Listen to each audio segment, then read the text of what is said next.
Today, we'll be getting into some topics about Roman Reigns, Kayla Braxton, Nia Jax, and more. Let's start things off right away with Roman Reigns. It feels like we keep talking about Roman Reigns nearly every day, and that's because the character is so deep and surrounded with nothing but great stories and overall questions.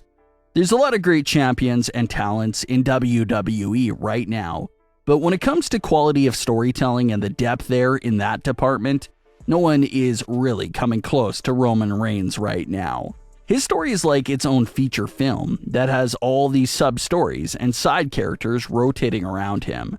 So there's always so much to talk about and discuss. We'll get into some story-related things for Roman Reigns in a bit, but let's start things off with the line from Smackdown that turned the heads of some fans.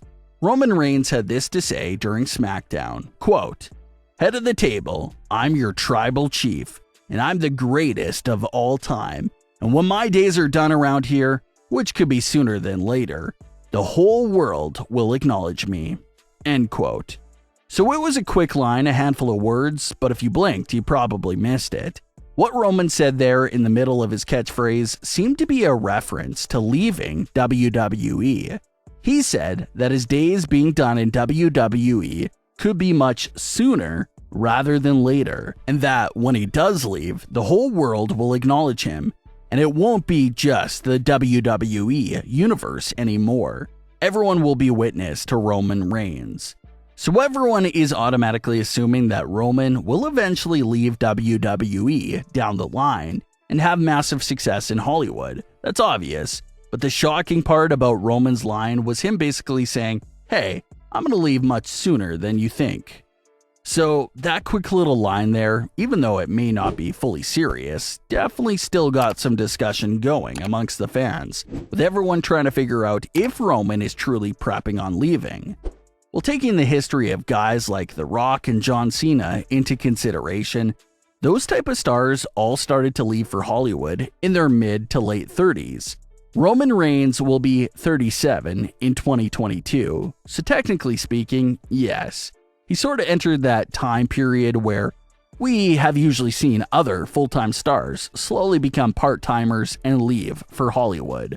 But according to some reports, Roman signed a multiple-year contract back in 2019 that allegedly expires sometime in 2023.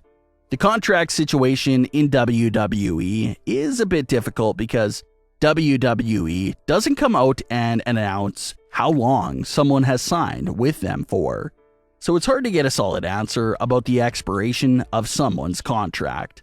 But Roman's expiration is apparently sometime in 2023. So at least for the next year, we'll most definitely have full-time Roman Reigns.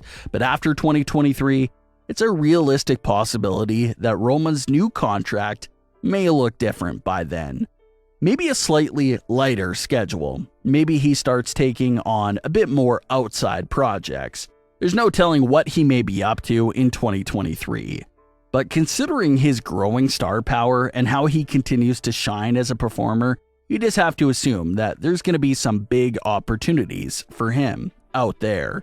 So that's most likely what Roman was referring to with that quick little line that he snuck in there on Smackdown, basically just saying that he doesn't need WWE. He could be off doing other things.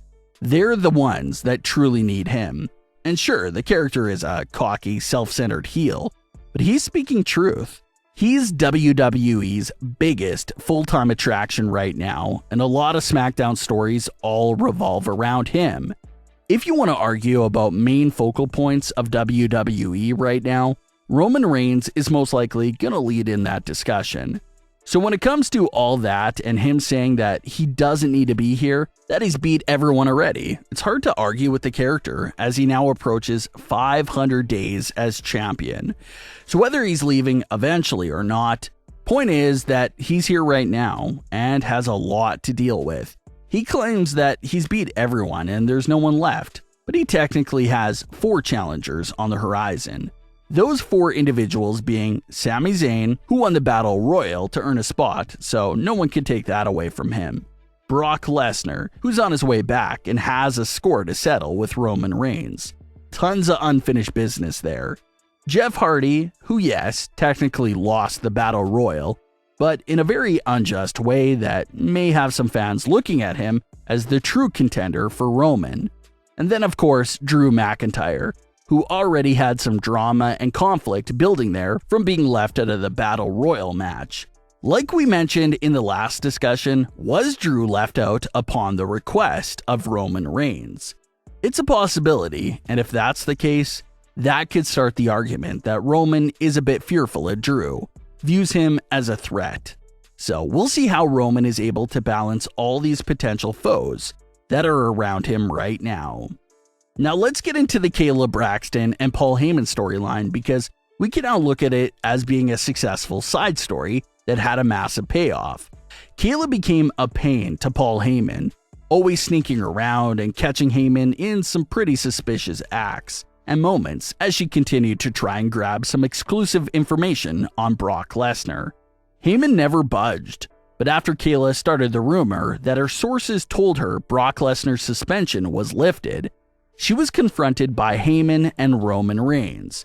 They told Kayla that they don't do rumors because they're false promises, and how she needs to get a definite answer or she'll lose her job. Kayla did get the answer in the closing moments of the night, which was the fact that Brock Lesnar was officially back. So it was an amazing payoff for Kayla Braxton's story. She's been trying to get some exclusive info on Brock dating back to the summer, and now she's the one to break the news of his return. So just a great payoff for the character and what her main goal has been over the last few months. Kayla Braxton celebrated getting one over on Paul Heyman by reusing some of the line that he told her on Smackdown. She had this to say, quote, "I win, you lose, and there's no Instagram filter that can change that, Paul." End quote. But like we briefly touched on before, did Kayla really get one over on Paul Heyman? Or is this actually what he wanted and she walked into the trap? That's the biggest question right now. So this could be some premature celebration going on from Kayla, because maybe she just did exactly what Paul Heyman wanted her to do, and that was to pressure WWE to lift the suspension. So it'll be interesting to see if this side story between Heyman and Kayla Braxton continues, or if that's the end for it right now. Nia Jax was shockingly released a few weeks ago, but she's back in the headlines for another shocking reveal.